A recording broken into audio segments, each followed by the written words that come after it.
توی بحث سرم تراپی ما پزشکان معمولا مشکلی رو نداریم از لحاظ اینکه چه حجم سرمی رو به چه فردی بدیم. اما وقتی پای اطفال به بحث سرم تراپی باز میشه یه ذره مشکل میشه و بعضا یادمون رفته که چطوری سرم تراپی اطفال رو انجام بدیم و چه حجمی مناسبه چه وزنیه. توی این ویدیو میخوام براتون یه طوری سرم تراپی اطفال رو بگم که دیگه هیچ وقت یادتون نره.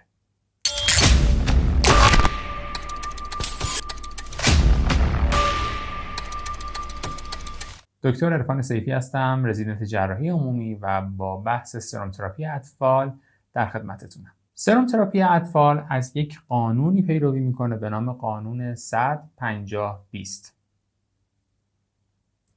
به این شکل است که بر اساس وزن کودک 10 کیلوگرم اول 100 سی سی به ازای هر کیلوگرم، 10 کیلوگرم دوم 50 سی سی به ازای هر 1 کیلوگرم و باقی وزن به ازای هر 1 کیلوگرم 20 سی سی حجم سرمی هست که ما تجویز میکنیم. حالا چه سرمی ما به اطفال میدیم؟ سرم چویسمون برای سرم تراپی اطفال دکستروزواتر 5% هست که حالا اگر نداشتیم با یه سری جایگزین ها میتونیم اونو جایگزین کنیم. نکته مهم اینه که توی سرم تراپی اطفال الکترولیت هامون رو چطوری تامین کنیم.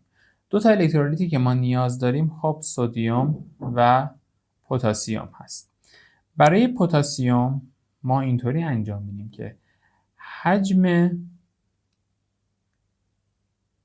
حجم سرم به دست اومده رو تقسیم بر 100 میکنیم که میشه اون حجم از کاسیل 15% که ما باید داخل هر لیتر سرم بریزیم. و برای سدیم حجمی از کاسیل که به دست آوردیم توی فرمول بالا ضرب در 2 الی 2.5 برابر میکنیم که میاد میزان NaCl 20% که ما باید در هر لیتر سرم اون کودک بریزیم. حالا سرم تراپی در یک کودک 25 کیلوگرمی رو میخوام براتون مثال بزنم. خب 25 کیلوگرم از 10 کیلوی اول، 10 کیلوی دوم و 5 کیلوی سوم تشکیل شده.